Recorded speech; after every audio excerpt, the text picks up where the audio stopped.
Hi friends, M P cooking ವ್ಲಾಗ್ಸ್ಗೆ ಸ್ವಾಗತ. ನಾನಿವತ್ತು ಪೂಜೆನ ಬೇಗ ಮುಗಿಸ್ಕೊಳ್ಳೋಣ ಅಂತ ಅಂದ್ಕೊಂಡಿದ್ದೀನಿ. ಅದಕ್ಕೋಸ್ಕರ ದೇವ್ರ ಮನೆಯೆಲ್ಲನೂ ಸ್ವಲ್ಪ ಡೀಪ್ ಕ್ಲೀನ್ ಮಾಡ್ಕೋತಾ ಇದ್ದೀನಿ. ನನಗೆ ಪೂಜೆ ಮಾಡಬೇಕಾದ್ರೆ ದೇವ್ರ ಮನೆ ತುಂಬಾ ಕ್ಲೀನಾಗಿರಬೇಕು.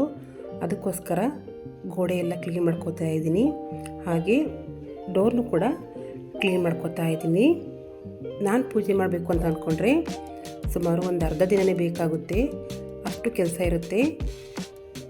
ನಾನು ಆವತ್ತಿನ ಹಿಂದಿನ ದಿವಸನೇ ಎಲ್ಲ ದೇವ್ರ ಸಾಮಾನೆಲ್ಲ ತೊಳೆದಿಟ್ಕೊಂಡಿದ್ದೆ. ಇವಾಗ ದೇವ್ರ ಮನೆಯನ್ನು ಡೀಪ್ ಕ್ಲೀನ್ ಮಾಡ್ಕೊಂಡಿದ್ದೀನಿ. ಸ್ವಲ್ಪ ಬಾಗಿಲಿಗೆ ಕೂಡ ಕುಂಕುಮ ಇಟ್ಟು ರಂಗೋಲಿನೂ ಕೂಡ ಹಾಕೋತಾ ಇದ್ದೀನಿ. ಮೇನಾಗಿ ನಾವು ಪೂಜೆ ಮಾಡಬೇಕಿದ್ರೆ ಬಾಗಿಲನ್ನ ಚೆನ್ನಾಗಿ ರಂಗೋಲಿ ಬಿಟ್ಟು ರೆಡಿ ಮಾಡ್ಕೋಬೇಕಾಗುತ್ತೆ. ಅದಕ್ಕೋಸ್ಕರ ನಾನು ಕೂಡ ಕುಂಕುಮ ಎಲ್ಲ ಇಟ್ಟು ರಂಗೋಲಿ ಎಲ್ಲ ಹಾಕೋತಾ ಇದ್ದೀನಿ. ಅಷ್ಟೇನು ದೊಡ್ಡದಾಗಿ ರಂಗೋಲಿ ಹಾಕಕ್ಕೆ ಬರೋದಿಲ್ಲ ನನಗೆ. ಆದಷ್ಟು ಟ್ರೈ ಮಾಡಿ ರೀತಿ ರಂಗೋಲಿ ಎಲ್ಲ ಹಾಕ್ತಾ ಇದ್ದೀನಿ. ಇಷ್ಟೊಂದು ಕೆಲಸ ಮಾಡ್ಕೋಬೇಕು ಅಂತಂದರೆ ನನ್ನ ಮಗಳಿದ್ರೆ ಆಗೋದಿಲ್ಲ. ಅವಳು ಸ್ಕೂಲಿಗೆ ಹೋದ ನಂತರ ನಾನು ಈ ಕೆಲಸ ಎಲ್ಲನೂ ರೆಡಿ ಮಾಡ್ಕೋತೀನಿ. ತಿಂಡಿ ಎಲ್ಲ ಮುಗಿಸ್ಕೊಂಡು ನಂತರ ಈ ಕೆಲಸ ಎಲ್ಲನೂ ನಾನು ರೆಡಿ ಮಾಡ್ಕೋತೀನಿ. ತುಂಬ ಅಂದರೆ ತುಂಬ ಟೈಮ್ ಬೇಕಾಗುತ್ತೆ. ಅದರಲ್ಲೂ ಗುರುವಾರ ಮತ್ತು ಶುಕ್ರವಾರ ಅಂದರೆ ಕೇಳಬೇಕಾ, ತುಂಬಾ ಕೆಲಸ ಇರುತ್ತೆ. ಮಕ್ಕಳನ್ನೆಲ್ಲ ಸ್ಕೂಲಿಗೆ ಕಳಿಸ್ಕೊಟ್ಟು ಅವ್ರಿಗೆ ತಿಂಡಿ ಎಲ್ಲ ಮಾಡಿಕೊಟ್ಟು ಅವ್ರನ್ನ ರೆಡಿ ಮಾಡಿ ಸ್ಕೂಲಿಗೆ ಬಿಟ್ಟು ಬರೋದಕ್ಕೆ ಸುಮಾರು ಟೈಮ್ ಆಗಿರುತ್ತೆ. ಅದೆಲ್ಲ ಮುಗಿದ್ಮೇಲೆ ನಾನು ಎಲ್ಲ ಕೆಲಸನೂ ಕೂಡ ರೆಡಿ ಮಾಡ್ಕೋತೀನಿ. ಇನ್ನೇನು ರಂಗೋಲಿ ಎಲ್ಲ ಹಾಕಾಯಿತು. ಹಾಗೆ ದೇವ್ರ ಮನೆ ಕೂಡ ಕ್ಲೀನ್ ಮಾಡಿಕೊಂಡೆ. ಇವಾಗ ದೇವ್ರ ಫೋಟೋ ಮತ್ತು ವಿಗ್ರಹ ಎಲ್ಲನೂ ಕೂಡ ನಾನು ಅವತ್ತಿನ ನೈಟೇ ನಾನು ಎಲ್ಲ ತೊಳೆದಿಟ್ಕೋತೀನಿ. ನೈಟ್ ಅಂದರೆ ಮಧ್ಯಾಹ್ನ ಟೈಮ್ ಎಲ್ಲನೂ ತೊಳೆದು ರೆಡಿ ಮಾಡ್ಕೊಂಡಿರ್ತೀನಿ. ಯಾಕಂದರೆ ಪೂಜೆ ಮಾಡಬೇಕಾದ್ರೆ ಮತ್ತೆ ದೇವ್ರ ಸಾಮಾನೆಲ್ಲ ತೊಳೆಯೋಕ್ಕಾಗೋದಿಲ್ಲ. ಅದಕ್ಕೋಸ್ಕರ ನಾನು ಎಲ್ಲ ವಿಗ್ರಹ ಫೋಟೋಸು ಎಲ್ಲ ತೊಳೆದಿರ್ತೀನಿ. ಮಾರನೇ ಬೆಳಗ್ಗೆ ಎಲ್ಲದಕ್ಕೂ ಕುಂಕುಮ ಎಲ್ಲ ಇಟ್ಟು ಈ ರೀತಿ ಕಳಸೆಲ್ಲ ರೆಡಿ ಮಾಡಿಕೊಂಡು ಎಲೆ ಎಲ್ಲ ಹಾಕಿ ಪೂಜೆಗೆ ರೆಡಿ ಮಾಡ್ಕೋತೀನಿ. ಇಲ್ಲಾಂದರೆ ಇಷ್ಟೆಲ್ಲ ಮಾಡ್ಕೋಬೇಕಂದ್ರೆ ತುಂಬಾ ಟೈಮ್ ಬೇಕಾಗುತ್ತೆ. ಅದಕ್ಕೆ ನಾನು ಅವತ್ತಿನ ನೈಟೇ ನಾನು ಎಲ್ಲ ಕೆಲಸನ ಮುಗಿಸ್ಕೊಂಡಿರ್ತೀನಿ.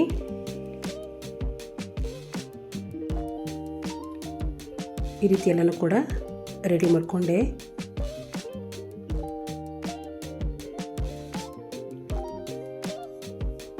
ಹೂವು ಕೂಡ ತಗೊಂಡು ಬಂದಿದ್ದೆ. ಹಾಗಾಗಿ ಎಲ್ಲ ಹೂವು ಕೂಡ ದೇವರಿಗೆ ಮುಡಿಸಿ ರೆಡಿ ಮಾಡಿಕೊಂಡು ಇವಾಗ ದೀಪ ಹಚ್ತಾ ಇದ್ದೀನಿ. ಬೆಳಗ್ಗೆ ನಾನು 10 ಗಂಟೆ ರೆಡಿ ಮಾಡಿದ್ದೆ.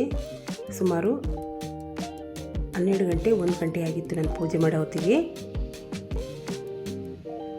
ಅಷ್ಟೊತ್ತಿ ನನ್ನ ಮಗಳು ಕೂಡ ಬಂದು ಅವಳು ಕೂಡ ನಾನು ಪೂಜೆ ಮಾಡ್ತೀನಿ ಅಂತ ಇದ್ಲು. ನಾನು ಆಮೇಲೆ ಪೂಜೆ ಮಾಡುವೆ ಅಂತ ನಾನು ಕೂಡ ಬೇಗ ಪೂಜೆ ಮುಗಿಸ್ಕೊಂಡೆ.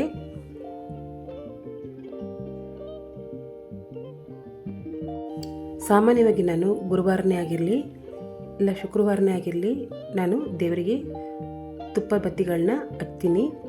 ಅದನ್ನು ಕೂಡ ರೆಡಿ ಮಾಡಿಕೊಂಡು ದೇವರಿಗೆ ಮಂಗಳಾರತಿ ಕೂಡ ಮಾಡ್ತಾಯಿದ್ದೀನಿ. ಆವತ್ತಿನ ದಿವಸ ನಾನು ಅಕ್ಕಿ ಹಿಟ್ಟಿನ ದೀಪ ಮಾಡ್ಕೊಂಡಿದ್ದೆ. ಅದನ್ನು ಕೂಡ ದೇವರಿಗೆ ಹಚ್ಚಿದ್ದೆ. ಅಕ್ಕಿ ಹಿಟ್ಟಿನ ದೀಪ ಹಚ್ಚೋದ್ರಿಂದ ತುಂಬಾ ಒಳ್ಳೆಯದಾಗುತ್ತಂತೆ. ಅದಕ್ಕೋಸ್ಕರ ನಾನು ಕೂಡ ಅಕ್ಕಿ ಹಿಟ್ಟಿನ ದೀಪನ ಮಾಡಿಕೊಂಡಿದ್ದೆ.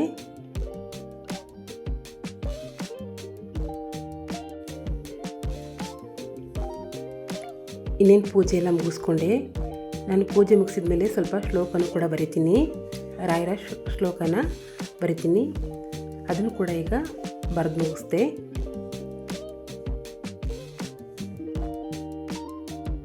ಈ ರೀತಿ ನಾನು ಇವತ್ತು ಪೂಜೆನ ಮಾಡಿ ಮುಗಿಸಿದ್ದೀನಿ. ತುಂಬ ಅಂದರೆ ತುಂಬಾ ಟೈಮ್ ಹಿಡಿಯುತ್ತೆ.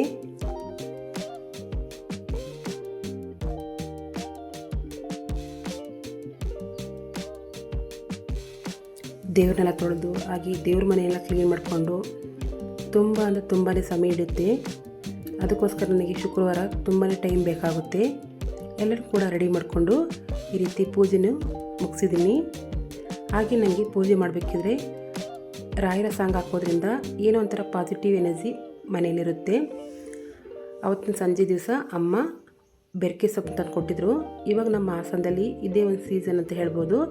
ಯಾಕಂದರೆ ಹೊಲಗಳೆಲ್ಲ ತುಂಬಾ ಸೊಪ್ಪು ಬೆಳೆದಿರುತ್ತೆ. ಅದಕ್ಕೋಸ್ಕರ ಅಮ್ಮ ಸೊಪ್ಪು ಕಿತ್ಕೊಬಂದು ಕೊಟ್ಟಿದ್ರು. ಅದನ್ನು ಕೂಡ ಕ್ಲೀನ್ ಮಾಡಿ ಈ ರೀತಿ ಎಲ್ಲ ತೊಳೆದು ರೆಡಿ ಮಾಡ್ಕೊಂಡಿದ್ದೀನಿ. ಇದನ್ನ ಇವಾಗ ಕಟ್ ಮಾಡ್ಕೊತಾ ಇದ್ದೀನಿ.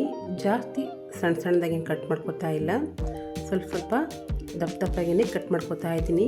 ಯಾಕಂದರೆ ಸೊಪ್ಪು ತುಂಬ ಎಳೆದಿತ್ತು, ಅದಕ್ಕೋಸ್ಕರ. ಇವಾಗ ಇದ್ರ ಜೊತೆ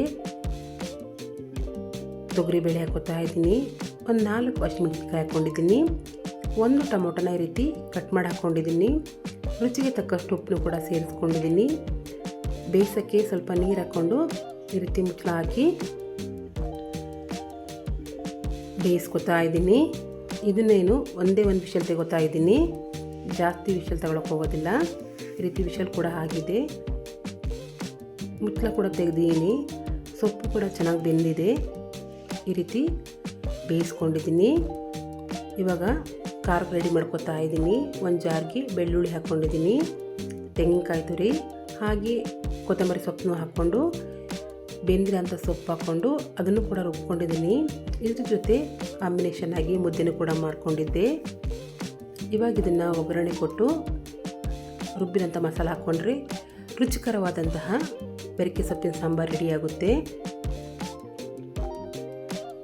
ಇವಾಗ ಇದಕ್ಕೆ ನಾನು ಮುದ್ದೆನೂ ಕೂಡ ಮಾಡ್ಕೊಂಡಿದ್ದೆ, ಸ್ವಲ್ಪ ಪಲ್ಯನೂ ಕೂಡ ಮಾಡ್ಕೊಂಡಿದ್ದೆ. ಇವಾಗ ಸಾಂಬಾರನ್ನು ಹಾಕೋತಾ ಇದ್ದೀನಿ. ತುಂಬ ಅಂದರೆ ತುಂಬಾ ಚೆನ್ನಾಗಿತ್ತು. ಅದರಲ್ಲೂ ಬೆರಕೆ ಸೊಪ್ಪಿನ ಸಾಂಬಾರು ಹೇಳಬೇಕಾ? ನನ್ನ ವ್ಲಾಗ್ ಇಷ್ಟ ಆದರೆ ಪ್ಲೀಸ್ ಲೈಕ್ ಮಾಡಿ, ಸಬ್ಸ್ಕ್ರೈಬ್ ಮಾಡಿ, ಸಪೋರ್ಟ್ ಮಾಡಿ. Thank you.